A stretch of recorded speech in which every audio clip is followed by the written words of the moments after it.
Welcome to our third and final webinars in our spring series on food connections, sharing food among generations. Before we get started, we are recording this webinar and we'll be posting it online. So if you're not able to attend today, you'll be able to see it. If you don't want to appear on the video, please shut off your video now. And if you have any questions or comments throughout the presentation, please post in the chat, which we'll be monitoring throughout. We'll be keeping all people on mute except for our presenters in order to cut down on any background noise. I'm honored to be living in the unceded territories of the Lekwungen and Songhees First Nations. I've lived in these beautiful lands for 25 years now. My father's ancestors were of the Mohawk Nation, and I cherish the practices of taking care of our lands and for the next generation. The Food Literacy Working Group of the Good Food Network and Sierra Fair bring together individuals and organizations working on food literacy across the region. This is the last in the series. The series has been going for the last 2 months. And we've been all celebrating food and the connections in our community. Food has a power to transcend time and space and connect us across family, community, and among and between cultures. Today, we are honoring the knowledge and skills exchange that happen among generations within families and communities. Elders are knowledge holders and have so much vital knowledge and experience to share, and this sharing can happen in so many different ways. We will hear about some of the ways that it happens as we speak with and watch videos from different people in our community.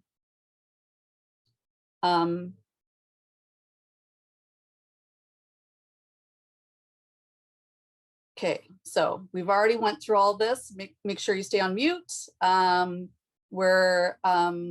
If anybody has any technical issues, we'll try to make sure that we can get those dealt with. I want to introduce first Jaya, Swati, and Kanchan.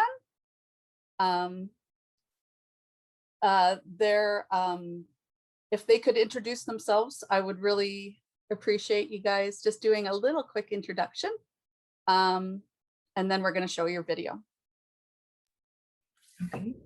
Hello, my name is Jaya, and this is my mom Swati and my grandmother Kanchan. Yeah, and what do you want to add? Well, we can just say that we've been, over the span of the last year, we've been actually cooking a lot in the house, and so everybody's getting a chance to pick up things, pick up some new tricks, and ask questions why we do certain things in our cooking process. Yeah. And I should mention in our video, we talk about Gujarati food and traditions. And so my grandmother and her family are from Gujarat, which is a part of India.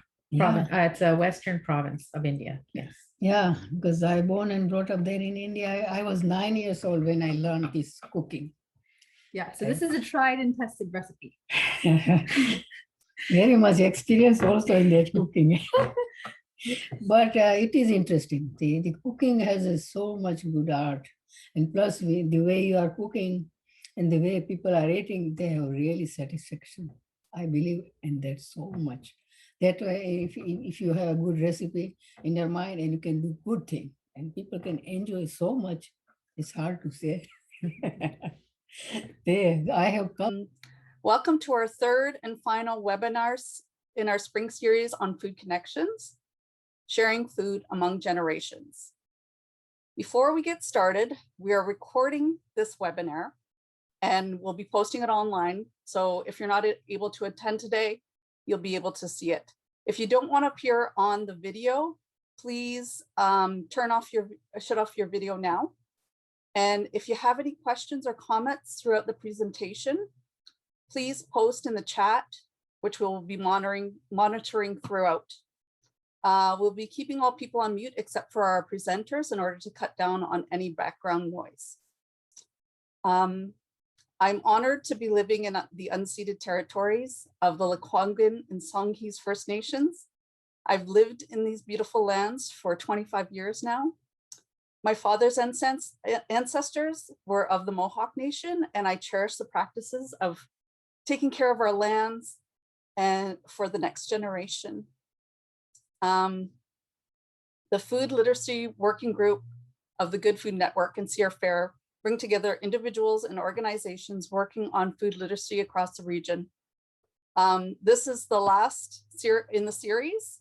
The series has been going for the last 2 months, and we've been all celebrating food and the connections in our community.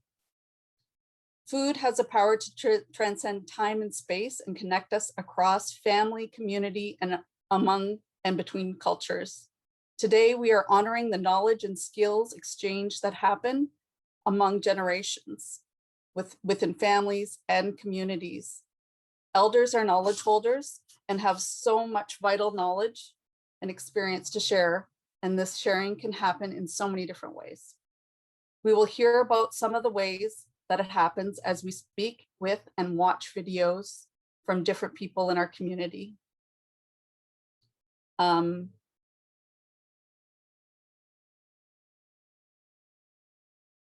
Okay, so we've already went through all this. Make sure you stay on mute. If anybody has any technical issues, we'll try to make sure that we can get those dealt with. I want to introduce first Jaya, Swati, and Kanchan.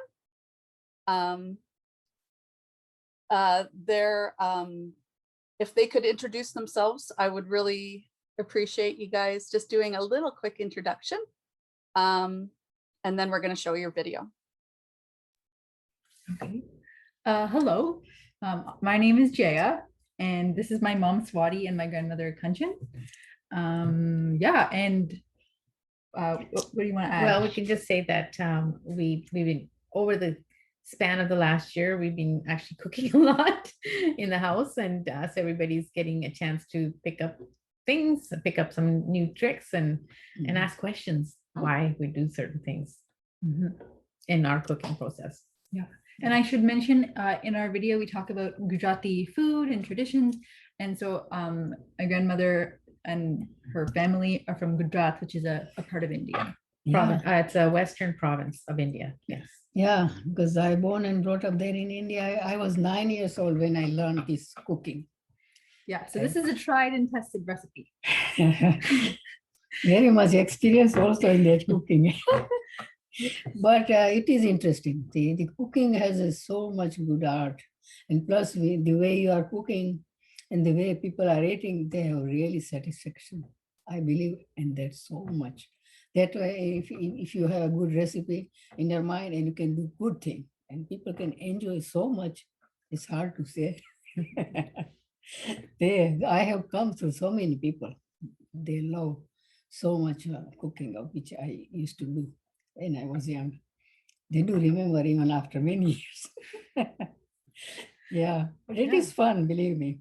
Okay, we'll let you show our video now. We'll be quiet. Today we're going to be making some khichdi.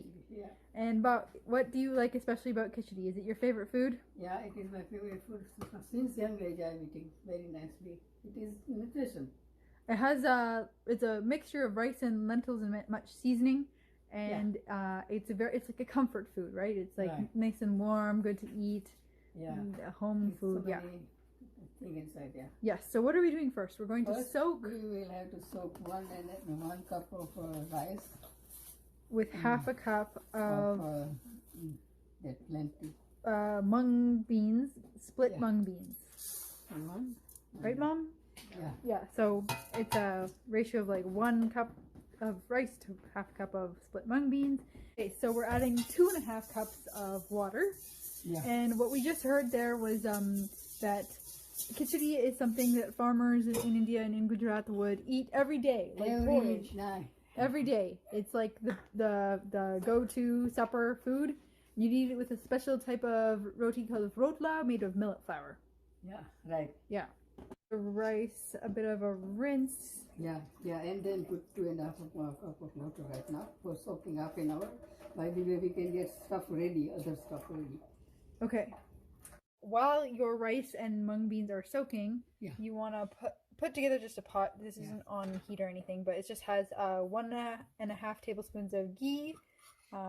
Ghee is hopefully no ghee is, and then there is a combination here, a mix of mustard seeds, methi, which we'll find the English name for, and cumin seeds.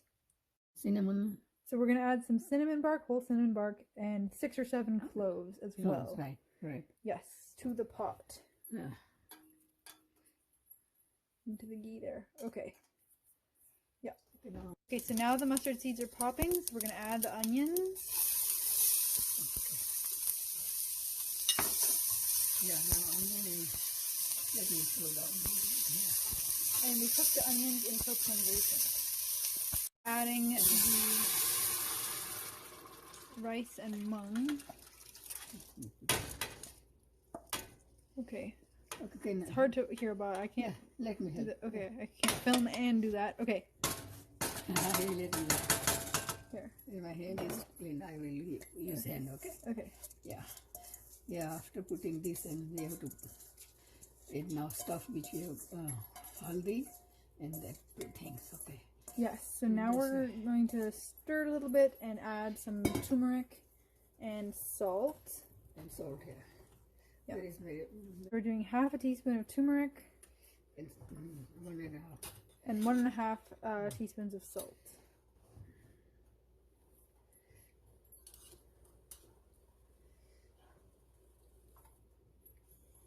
Okay, so now we're gonna add a bit more water, right, Bob? Huh? You need to add a bit more water, or is that enough? I think we 2.5 and 1.5. I think it will not need 1 cup of water. Okay. Yeah, let me put 1 cup of Water, 1 cup water, right? and then we're gonna cover it and let it cook for 20 minutes or so. At least minimum 20 minutes or more. When it is like soft. Okay, cook until soft, Yeah, like you would rice. yeah, right. So until soft, yeah. Okay. You want to cook it about medium high. We are on level 6 here for our 20 minutes of cooking. One thing we do want to notice, we kind of adjusted you want to check on your khichdi as it's cooking. So when it was we were running out of water there, so we kind of turned the heat down. You might need to add a bit of water, but after our 20 minutes we checked, it's good to go. So in total we had 3.5 cups of water. And the final thing you want to add on top is some cilantro. And normally you want fresh cilantro, but we freeze it because we buy so much at once. And so Ba's just going to bring over some cilantro here. It is also good. Yeah, so you just garnish with fresh cilantro. Yeah. Yeah. Okay, then a little bit And we'll right here. stir it a little bit in, so it'll melt right there. And that way, because we're melting it right at the last second, it will stay nice and fresh and green rather than deep thawing it. So, and that is your khichdi. You can enjoy this alongside shak, and it's really good with yogurt or in a bowl with milk. You will like it. It is very good. Very good, yeah. And tasty, because I'm used to since I was young. Is your favorite food? My Ba's favorite food. Yeah. Yes. I'm glad to give you this recipe. Yes. I hope you guys will enjoy. Thank you, Ba. You're welcome. That looked delicious. I just have a couple of questions for you guys, if that's okay. Just because you have the 3 generations there, maybe we'll ask each of you first, what's your favorite memory that you have in sharing food within your family and in your home? You want to go first? Okay, I'm going first apparently. I have to admit, I didn't think of my own answers to these questions. So what's my favorite memory is probably on both sides of my family would be in the summertime. My mom and dad took my sister and I up to our grandparents' houses, and we would visit. with family there, and it was just really nice to have like all the family together and have food together because it's like special, not just the food but also the people. Did you want to say? Well, What's your oh, so I can go first. You'll notice that when my mom was cooking, everything was approximate. It's very, very hard. I will admit, very hard in Indian cooking to actually follow any recipe in quantity, like exact amounts. Even the Indian recipe books that you might find or use or come across, they had to work really hard to come up with those numbers. It's all a little bit of this, a little bit of that. And so I have to admit that as I was growing up, I had a really hard time with that because it was not the way I had kind of learned in home ec.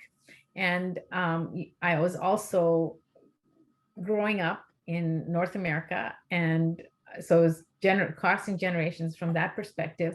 And the methodologies that were used were different compared to when my mom was learning to make food and was making food. So that was a little bit of a challenge. However, I have to admit that my mom did a really good job of writing down recipes for me when I went to university so that I could duplicate and try hard as I may. My recipes at first were a disaster, but they came along, and like everything else, when it comes to cooking, you have to make it more than once. So one of the things I want to emphasize is that when you do make any recipe, don't just give up the first time. You have to make it more than once. And especially if they're traditional dishes. This particular one with khichdi, it's like a main staple. It's eaten in every farming house in Gujarat. Gujarat is actually a farming state, and lots of, along with the rotlo, which is a millet, millet made from millet, and it doesn't have any gluten in it. So the skill to make it is very, it's a very big skill. Like it takes years to get this perfection where you have to kind of just make, there's no rolling or anything like that, but you have to actually pat them. Okay. You go by feel, basically, is what you're saying. Is it's something that's passed down. You go by touch and texture. Yeah. Yes. Yeah. So would you like to say something? Favorite memory. Your favorite memory. Yeah. Yeah. Plus, it is really still I remember. It is really healthy and it is so tasty. Yeah. And I love to do that. For even up to now at this age. Sabah was telling me one of her favorite memories is they used to do potlucks on the beach in Dar es Salaam. Yes. Yeah. Which is in Africa. Which is in Tanzania. Tanzania. And so taking the food there and enjoying on the beach. On the beach, yeah. Yeah, that sounds wonderful. Oh yeah, people enjoy so much, and plus the beach we want to enjoy swimming and eating, both. And you get really hungry after swimming, right? In the ocean. Yeah. So, yeah. That was a fun time in my entire life. That's great. And I think the key is that you're sharing it around a table. If it's just 1 or 2 people, it's not the same as 15 people. So they have more questions. Don't worry. Okay. Sorry. So I assume that food has definitely inspired your choices of career, volunteers and hobbies. So can you just tell us a little bit more about that? Yeah, about how food has inspired your choices? Yeah, there are choices, plus it is a really good way of entertain and do cooking, and then people can enjoy it. Then you can enjoy too, right? And how about all the people who came to our house? Oh, they do love, and they say, oh, other friend, when you go to some place house, go to Kanchan's house, you enjoy food. Yeah. So there was a steady stream of guests that would come to our house, and I have to say, as a background information, that Dar es Salaam is a harbor. So lots of ships that went from Tanzania to India. Everybody came to Dar es Salaam to get their passport and all that work done, and then they would get on the ship and go to India from there. And they stay with us whatever time. Yeah, ours. What did you call it? A hotel? No, we are living like our hotel. We had a good servant. She said, "Oh, your house is guest house. Yeah, what is a hotel?" Yeah. I said, "But what can you do? I have to take care of them from my heart. Yeah. So please forgive me." I though, so I'm not in a food career, but my mom, she's the one who's the food career person here. So Yes. Well, what can I say? I will say that everybody has to eat. At some point in time, everybody eats once, twice, 3 times or more a day. And I think it's really important to bring in all the other things around eating, not just the fact that it feeds our body, it feeds our mind, and how we do it is a big factor as well. So I'll leave it at that. Otherwise, I can get off on tangent, as Janelle very well knows. No, but it makes a difference. You see, there sometimes children said, "Oh, I don't like this, I don't like that." No, they should try to taste each and every kind of food, Yeah. to get their taste. Exactly. I That's agree with all. that completely. Flavor of it. Yeah, all the flavor. But they say only table. Oh, we don't like it. That is wrong. Yeah, before even trying it, how can you know? Yeah, Really? Come yeah. on. Exactly. My mom used to teach that me to Yeah. try first. Then I will say, okay. Okay, I have another Okay. question for you. What cultural food traditions have been most important for you to share in your family and with your community? This Hmm. Gujarati food, yeah, all Yeah. this No, I think vegetarian. well, vegetarian, but especially during the Oh. course of the year, there are different times of the year that are, different festivals, different events that come up. For example, like Diwali. When Diwali comes, the tradition is that everybody eats together, gets together, and then the day after they usually share food, very much like Boxing Day tradition. Yeah. Originally, that's supposed to be. Yeah, right. And so people will go to visit each other's houses, and they would always take a plate of sweets Oh, yeah, and things like sweets and that. Yeah. things like that. Yeah. So I think it's always, from what I remember, it was always around what time of the year it is and what event is going on. There's lots of foods that are specific to each celebration. Mm. Like, when what you would make at Diwali time is not the Diwali, same New as when Year. you'd make at Navratri time. Or At you would make, Navratri so time. there's different foods that are specific to each celebration. Celebration, And so yeah. then it gets really complex, right? Because you have to think about what time of the year it is and what celebration is happening or what event is happening, and then the food that goes with that particular. Do you find it's like a seasonal thing? Does it go with the seasons, or is it amongst family tradition? It's more a little bit both, but mostly, foods that are available in India at different times of the year is what they base it on. But then we have to also go a little bit more micro in that foods that are available in Gujarat are different than Punjab or in Kerala, which is southern India, right? Yeah, so right. each area has their own thing. It gets very complex, right? So One- then when you come to Canada, North America, you try to find those foods in the Indian grocery store, and it's a kind of a luck thing. Like, sometimes they have it, sometimes they don't. And then you kind of crave that you want to have that food at that time when that celebration's happening. Doesn't that happen lots? One thing I would add is that in celebrate whenever we went to weddings, the family is very big. Like it's not just your nuclear family, it's like your full extended family. So in terms of sharing food with your family, it's a lot of people. We're not talking about like 12 people around table. Like it's a lot, like So many. so it's a very big in terms of big families, lots of people making food and sharing food, and it's a cultural way of doing that. Yeah. Very cool. And you said a little bit about how it's hard to find certain foods here in Victoria. Have you substituted, have you been able to connect with local food and farms here to help integrate the two, or? A little bit. I will reveal.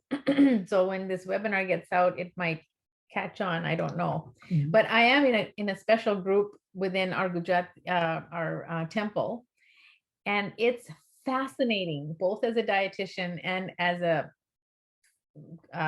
part of the community, of the kind of desire that goes into finding these ingredients. And I'll use the example of limro, which is curry leaves. Curry leaves.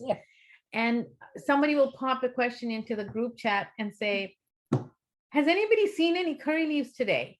And then 5 different people will jump in and say, oh, I saw it at Fairways, or I saw it here, or I saw it there, and they'll put a picture on there. And then somebody will say, I just buy a bunch, freeze it, and then it's always available, ready to go. And so you don't run into this kind of a problem. But it's not just curry leaves, it's type of mango, or I sense in this group that on the one hand, they don't mind substituting, but no, I'm sorry. No, they will go to the nth degree to find that ingredient or that product. One thing though is, I think, Ba, you really like the eggplant, the turmeric, and the ginger that we brought. Yeah, so there's some local farms, and Ba has been very impressed. Yeah, even that turmeric, green one, it is really healthy. Yeah. So we're gonna have to find ways to advertise that in that group that I'm in. Yeah. So that just even with ginger. Yeah. You can make pickle very easy, and it is so good for your digestive system and very many ways. Even cholesterol gets low. And there's eggplant, very fresh eggplant. Oh yeah, it was so. And I never seen that. Yeah. So it is all this way. It is good for health of our stomach and digestive system. That is why our parents used to teach, and now we are telling these guys. So is this the Ayurvedic sort of is what you're talking about? That creeps in. It creeps in a little bit. It does creep in. Yes, it does. More sometimes than others. And that is a very good question, because I just realized that one of the things that happens is that when you're making the food, you have to pay attention, because there's certain things do not mix. You cannot mix them. And so this is an ongoing battle internally and with the newer generations like Jaya here and my other daughter about why we don't mix certain foods. Because I could give an example, which is like in a lot of Indian cooking books, you'll see the onions in milk. And in Ayurveda, you don't eat onions in milk. So that's like, okay, so you don't want to follow that part of the recipe. Like you kind of have to because it affects your stomach, you see. Yeah. Milk and onion is very dangerous together. And another one is ginger and cardamom. So when you're making chai, so a lot of chai mixes will have multiple spices that you shouldn't put. It's too much heat or something. It's stomach, cold and fire. So there's some things, and so that if you were to buy chai from a store, then it would have these clashes, and you're like, that's not. Instead of that, fresh is good. Instead, fresh. It's fresh. Then you use one. There's a ginger in a water. Boil first and then make tea. It's very healthy and very tasty. So wow, that is so interesting. Yeah. Thank you guys so much. That was so informative and wonderful. I have to say, I really enjoyed you guys speaking. So thank you so much. Next, I believe Anna's going to be doing a little slideshow of videos and quotes that we've collected in the community, which I haven't seen yet. So I'm actually quite excited to see.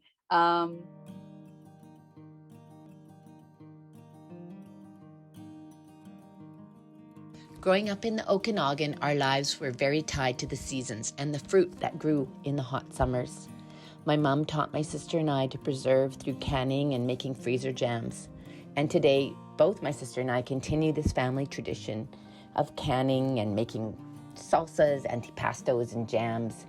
I found that lots of my friends are really interested and want to learn, and my kitchen's often full of friends working away, amazed at how much work it actually takes to do the canning, but also more impressed with the jars of delicious treasure that they take home. My family knows that these foods are special and important to us, and we're always grateful opening a can of peaches or making pies and smoothies over the long winter. Food has always been the way in which I am able to connect with my yaya, my grandpa. We have always had a hard time verbally communicating, stemming from him not knowing English and me not knowing Cantonese. As I grew older, I was able to cook, and I got into the kitchen helping him out with a few dishes, cooking in silence and learning by copying his techniques. I only know how to cook a handful of dishes, but they are dishes that I cherish, and when I cook them, I'm filled with gratitude and love for my yaya and family.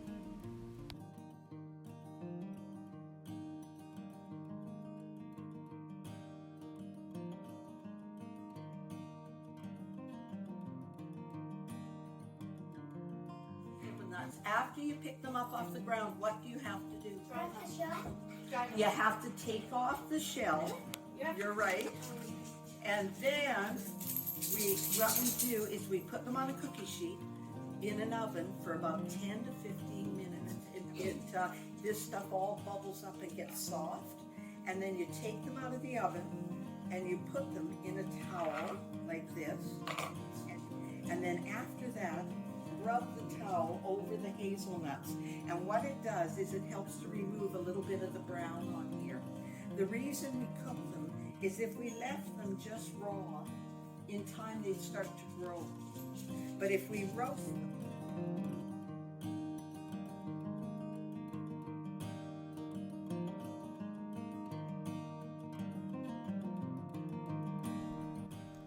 Cooking was one of the main languages that my mom spoke to show her love for my brother and me growing up. Since my brother and I were babies, my mom made everything from scratch, starting all the way back to our baby food. She began putting together a cookbook for my brother and me when we were little, with all our favorite foods and dishes that she created with her own recipes over the years. She gave us each a copy of her cookbook when we left home for university, so that we can make things exactly the way she would. What we do is we give thanks for life. Life is a gift. Can you say thanks for the gift of life? Thanks, gift for the life. Okay. It's a seed and it holds the potential for life. And that's your potential for life. And you put it in the dirt and you say, live well, be well, seed. Cover it up. Do you think the plants can hear you? Do you think you can hear the plant? Talk to the bird. Okay. Hi, Dad! And You're one of those, so can you give us pumpkins? this is a pumpkin plant and it'll give you pumpkins. Give me pumpkins! Every other year, I would spend Christmas break with my mom and all my aunts. My absolute favorite meal was my aunt's Eggs Benedict. With its lemony hollandaise sauce and perfectly poached eggs, this dish was always what I looked forward to the most during this time of year. I always feel a special connection to those winter mornings, all of us huddled around the kitchen, laughing and soaking up every drop of hollandaise sauce. In Mexican culture, as in many cultures, sharing food is the ultimate form of showing our love. My abuela never followed a recipe, yet she could from memory create a feast of tacos, tingas, pollo con mole, and so much more. I haven't seen my abuela in a few years as she's in Mexico, but when I make her recipes, there is no distance that prevents the memories from flooding back. Hi, my name is Mary Schwartz and I'm a professional pastry chef living in Nelson, BC. The intergenerational food memory or education that I want to talk about is canning. So when I was born, my parents were living as back to the land homesteaders in the Kootenays, and they grew subsistence gardens to feed our family. So as you can imagine, canning was a huge part of the lifestyle to be able to preserve enough food to get through the winter. So even when we moved to the city, we kept canning, kept preserving. It became a real bonding experience for me and my mom. We would spend days together skinning tomatoes or mashing apples or chopping herbs, and we would have some of our best conversations and visits and just deepest connections during that time. And to this day, as you can see, I can as much as I possibly can. It's such a soothing ritual for me, and there's no joy of opening a jar of tomatoes or quince paste or tomato sauce in the depths of winter just bring me back to summertime.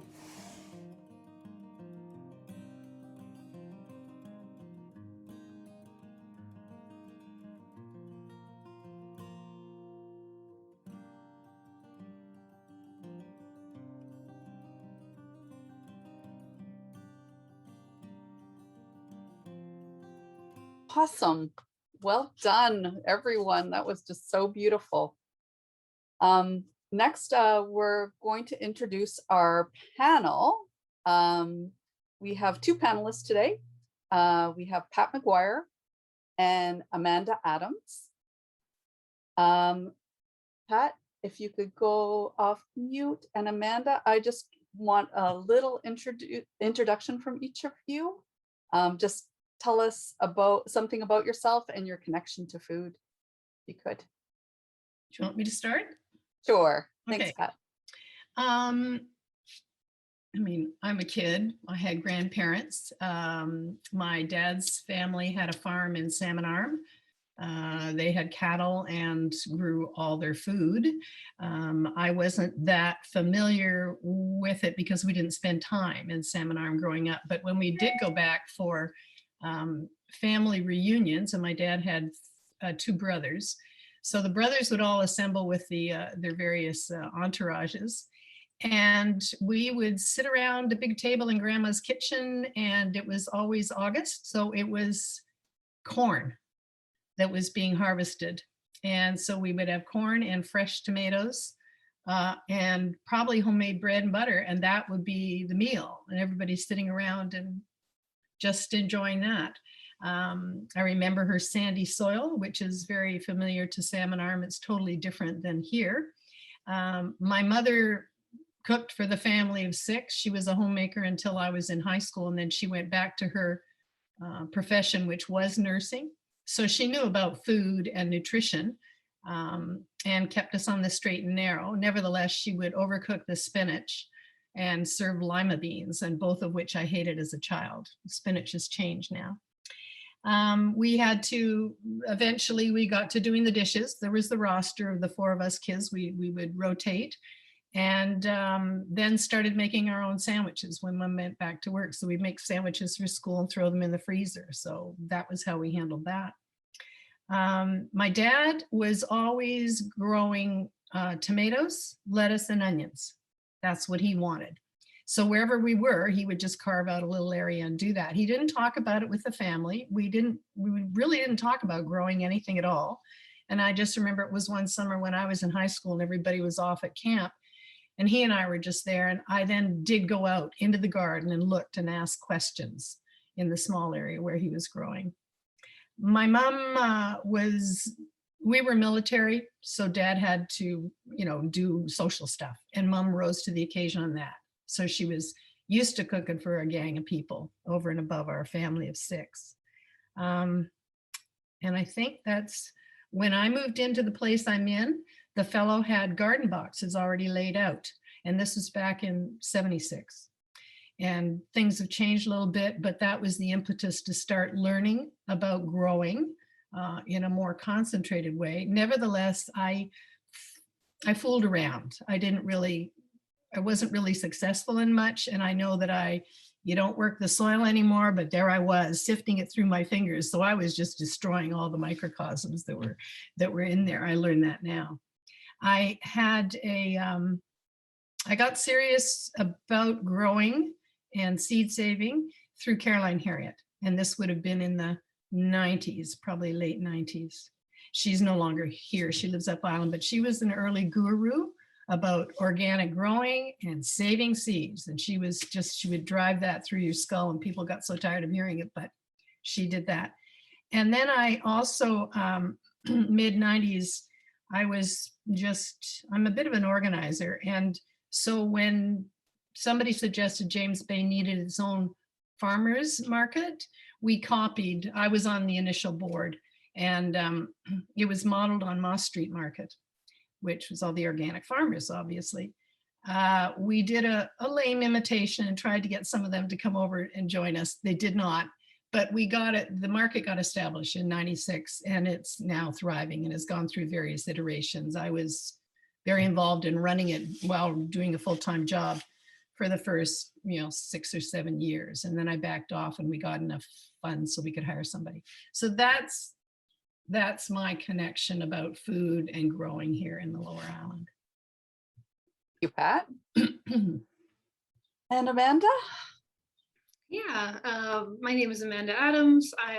I'm the program director at Growing Chefs, and we do food literacy with kids in elementary schools, which is something that's super important to me because I spent every summer at my grandmother's house in Innisfail, Alberta, kind of around Red Deer there. But I would spend 2 months peak of summer with her. Half of her backyard was a garden, and she had 2 huge apple trees. And really everything about spending time with my grandmother was about food. Whether we were growing it, we were cooking it, we were talking about it, we were feeding other people. A lot of what folks were saying really resonated with me. My grandmother is Ukrainian, and so a lot of the food that we made it's not complex to make, but it does require a community to make it. So you'd have the neighbors over and the families over, and there'd be 10 of you sitting around a table, assembly line, filling pierogies, pinching pierogies and passing them down the line. Of course, there'd always be a meal. We'd have 10 of us sit down for a meal, which means grandmother would cook dinner for probably 20, because it'd be a shame if we ever ran out of food. So there was always extra food. But that was really a strong connection for me from a very young age, was that spending that time with my grandmother in the garden. And similar to a lot of stories, she had the full pantry of canned goods, and actually is one of the things that I'm getting more into now that I wished when I was younger and my grandmother was still around. I spent more time with her learning the canning and preserving aspect of things. But as I grew up with my family, food was always a central part. My parents moved into the city. Similarly, we dug up half the backyard and made sure we put in a vegetable garden. Since I've been out in Vancouver, I've been on the West Coast, I guess, for 10 years and always lived in apartments. But my whole balcony is always full of pots and growing food. It's just been something that's been every house, every family member, everywhere I go has been a part of my life. And still carry on that idea of feeding people.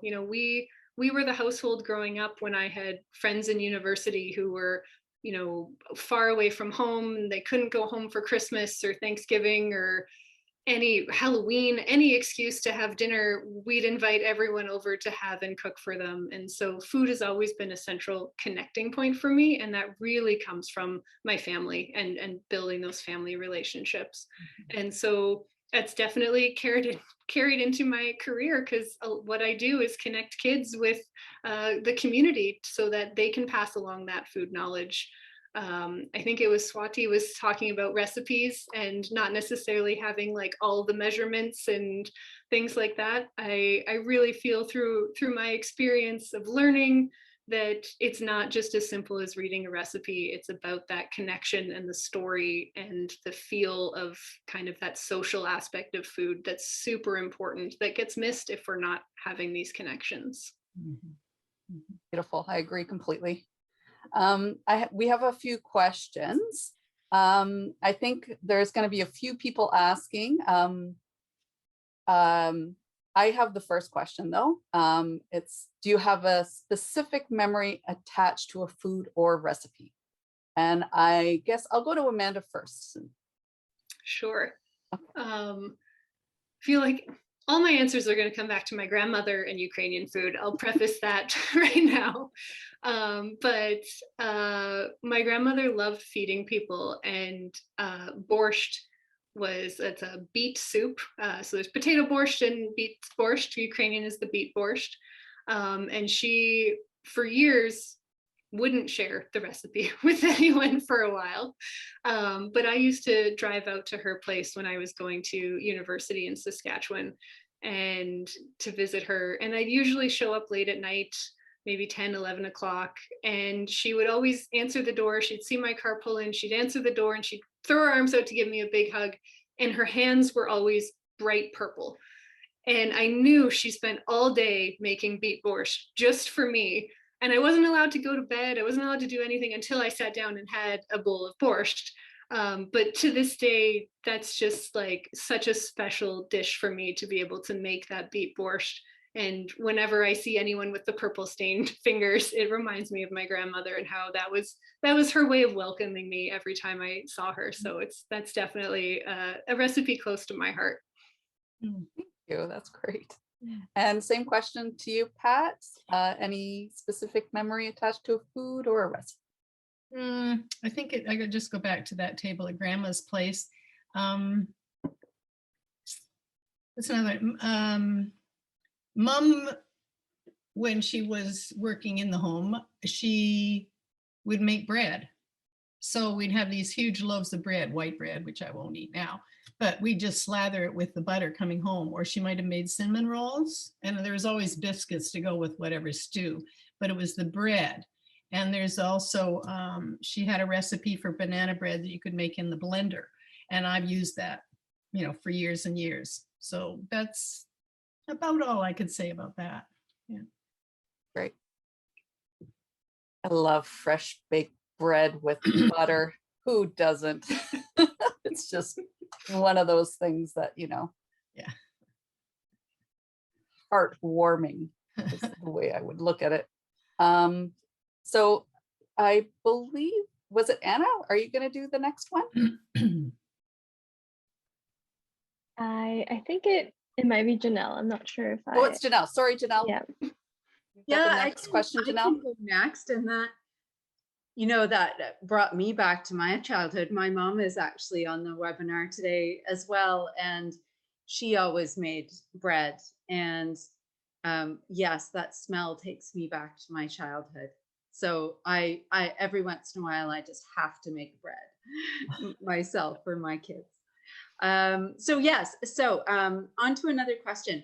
A number of the questions have already been answered, so I'm going to jump down a little bit and just want to hear from both of you on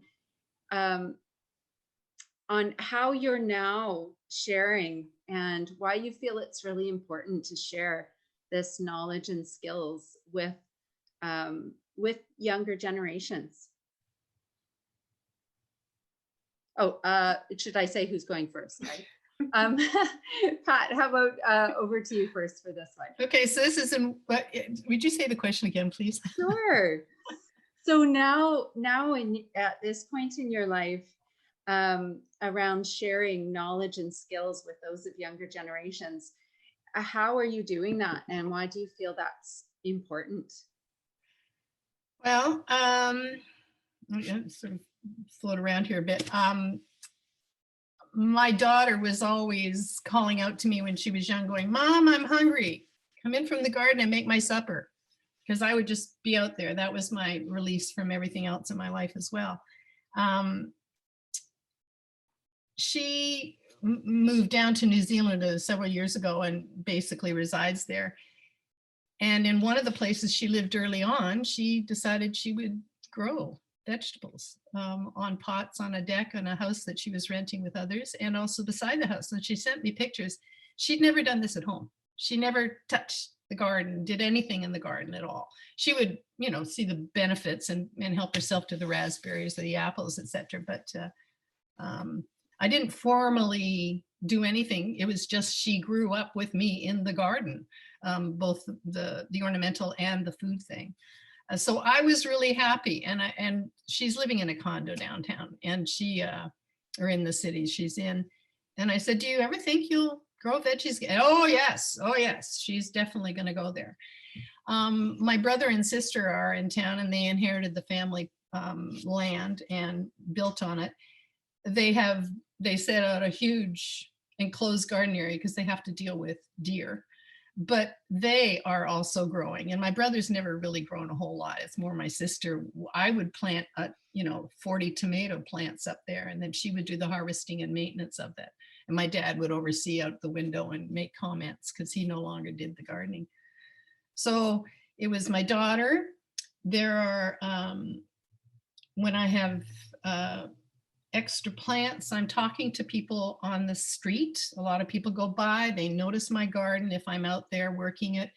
I'm giving plants away. I help in James Bay with our plant sales and swap, very minimal stuff, but that's when I'm talking about how you plant your tomatoes or where you're going to grow your onions with people there, and that's how I share that. It isn't always young people, but often we've had parents come with the kids to these events. I keep watching the garden boxes at the James Bay School, and I see one is full of peas now, but I haven't gotten myself injected to work with life cycles to see something more year round in those garden boxes, because I think that's wasted. So that's how I'm sharing, is I just talk it up. I talk about growing to anybody who wants to listen, if it's in that milieu where it's appropriate to bring up those conversations. But I haven't volunteered with any kids, no. But younger people, I was so heartened with the James Bay market. We had to struggle to get farmers, and eventually the organic farmers grew big enough. They had enough demand for their product that then they could spill over and start selling at other outlets. So we got more of them. They have come to the James Bay market. And really it excites me, and I wish I was loaded like a billionaire, because I'd be giving money to the young people who want to farm. And I'm always talking that up with my friends who don't even grow at all. I'm just talking about it. So important. And then buying their products, of course, obviously, to keep them alive. But that's me. That's what I do. I love that, Pat. Just that informal, just that talk, just that sharing that passion. Yeah. Whenever the opportunity arises. That's wonderful. And I'm very heartened to hear about your daughter just, just experiencing that growing up and then wanting to carry that forward. Yep. Yeah, that's wonderful. Thank you. And over to you, Amanda. Yeah. Thank you, Pat. That was great. And I want to say yes to more young farmers. Absolutely. So I mentioned in my intro, I spent my summers with my grandmother learning gardening and cooking.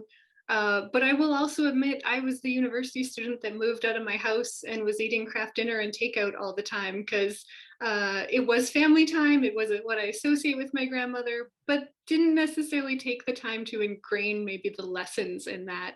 And now have obviously kind of recaptured that through her old recipes and reliving those memories. And to me, I really started to see that I had a lot of missed opportunities for that. And so that's where I started engaging with folks in food to make sure that others, particularly young people, didn't have that kind of same experience of feeling maybe not appreciating that time they had to learn those family traditions and things like that. Because it's been something, even in relearning it, that's been able to connect me not only with my grandmother, but my cultural roots and things like that. So I mentioned I work for Growing Chefs, and we do gardening and cooking in elementary schools. And so we bring community members and chefs. Pat, I'd love to get your contact info and see if we can get you into a school. But it really is, we provide lessons to teach kids about how food grows, where it comes from. But it's really a program built around the community that we bring together are the knowledge holders, and what can they pass along. So we provide that avenue to engage children in that way. And we've had whole families involved. I have a student in Victoria. He did our program, and then his mom got involved, and then his grandmother got involved. And all three of them became like champions of teaching kids to grow and cook food. And it's just really beautiful to see how people connect through food in that way. And very similar, it's everything about, it's what I do for work, but it's also what I do for fun. It's what I talk about all the time. I should have worn one today. Most of my wardrobe is like fruit and vegetable t-shirts and shirts. And so it's kind of what I bring with me anywhere I go, because you can talk to anyone about food and connect with them in that way. No matter your age, your culture, even your language, you can share food and have that bonding experience. And so I'm really about how can we create those experiences and bring people together of different cultures, different generations, to make sure we're sharing all of that and finding that common place together. Because I think it's so important. And food is a core part of our identity, and that intergenerational sharing is a way to stay connected to our families, and is so important. Mm-hmm. Mm-hmm. Yes. Fun. Can I add something? May I add something? Of course you can. through the Jameson Market Society, ran CD Saturday. I picked it up from Caroline Harriet because she brought it to town. And then I don't know whether some of you are aware of that, what that event is. And I took responsibility for about 17 years. I was heading it up. And I was really clear that we needed to make sure families would come.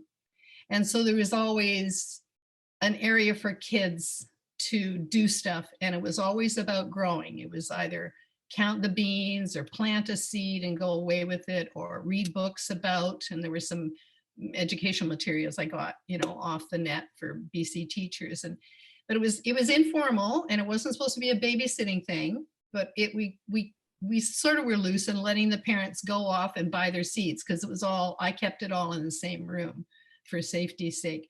But that was purposely that I injected that so that we could get families to come, and the kids would start learning in that milieu as well as why their parents were there, and then go home and maybe apply certain things or start growing. And over the years, I noticed the changes, you know, how many buggies would come through, and, you know, the parents with the little ones, and the little ones choosing seeds, because some of them would come enough that they start growing up, or they would go, there was one, yeah, so that was really rewarding. And there was a woman who volunteered with a seed exchange, and she got her 2 sons involved. So eventually they started taking responsibility about overseeing the activities in the seed exchange area. So that's how I can just connect and say that I was helping with, say, the younger ones there.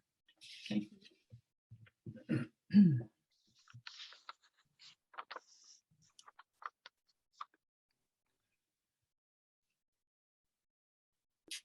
Okay, so I'm not sure, because I was gone for a little bit, which questions were asked. So if somebody could help me with that, that'd be fantastic. Janelle asked the question. You have to repeat it. Yeah, so yeah, we had just gotten through the question that I had asked Tina. Okay, perfect. So I think if there's one more question, that might be what we have time for. So Anna, did you have a question that you wanted to ask, or Tina?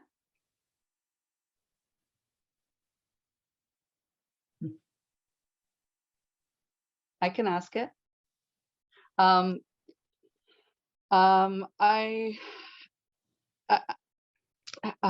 think actually you've already answered that question. So in what ways have you passed along knowledge and skills around food, or how or what have you learned from people of older or younger generations? Can I answer that a little bit? Because I think it's interesting. I've been thinking older generations, but working with kids, I have learned so much from working with kids, and the knowledge transfer back the other way, and how important it is to be open-minded, especially with food and cooking. And we get really rigid about following a recipe or how things should be done. And kids are the perfect example of, you know, the kitchen is meant to be experimental.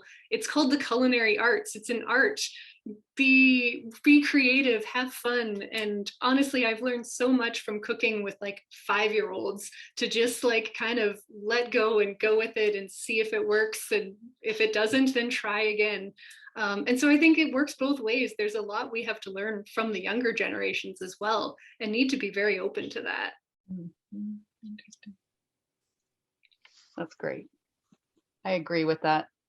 Cooking with my kids, I've learned so much from them as well. Most definitely.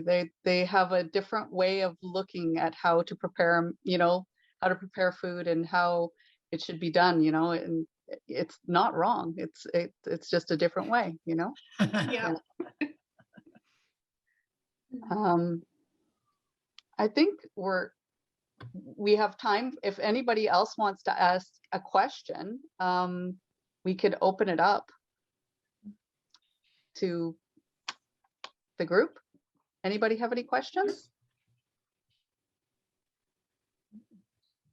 And if not, I can just ask one last question, but I don't want to be selfish.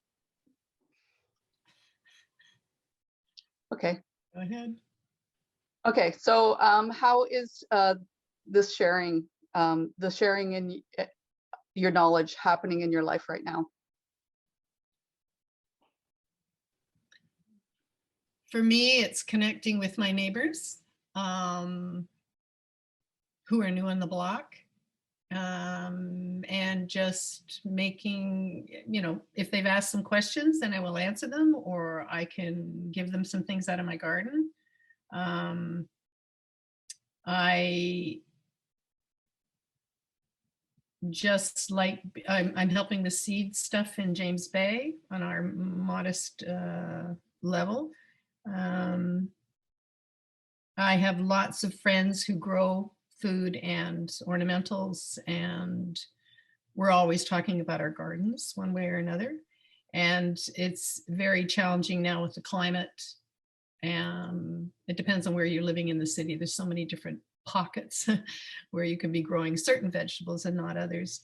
But sharing information about that. I'm not around young people all the time. I do have a wild blackberry plant in the corner of next to the sidewalk, and in the past young ones would see it and go, oh, berries, and they'd help themselves, and that's the only reason I have it there. I contain it, I make sure it doesn't poke in people's eyes, but it's there for anybody to help themselves if they want.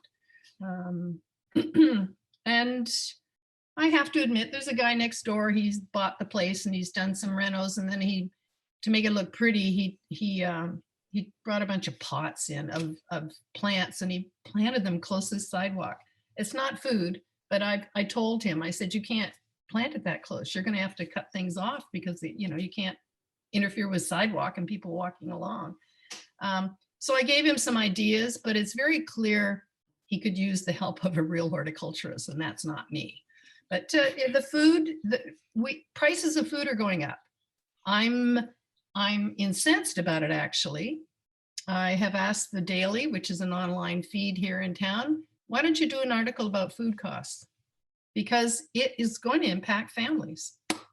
I mean, we can manage as, say, an individual, perhaps, but it's so contemporary, it's so there, and it's much cheaper and it's healthier if we are growing out of our own gardens. So just having to hammer home that message. I don't hang around with people who have little kids. There's more coming on the block, and I'm insinuating myself to introduce myself to them. So I lack that constant in my life, but definitely growing, and it's all about gardens growing for your food and your beauty. Well said. Yeah, I work at a neighborhood house, and I know for a fact that there is so much more of a need for food for families now because of the cost. And I agree with you that, if they just have somewhere to plant, it does really help in the end to teach, that these things can, like you can cook, you can basically garden here year round, even if you have a couple pots. Yeah. And it does make a huge difference. Yeah. Don't think we all eat out of our gardens necessarily, but certain things come, regularly that you like. Right. Yeah. Well, I would like to thank everybody. We're pretty much at 5 o'clock now. I'd like to thank all of our guest speakers and participants. And I just wanted to let everybody know that the Sierra Fair website will be posting this. So if anybody would like to pass it along to somebody who hasn't seen it, it will be there for your viewing pleasure. I thank everyone. Thank you. Have a great night. Okay. Enjoy. Yeah. Bon appetit. It's time for dinner. I'm hungry now. Yeah. Okay. Bye. Bye. Thank you. Thank you very much.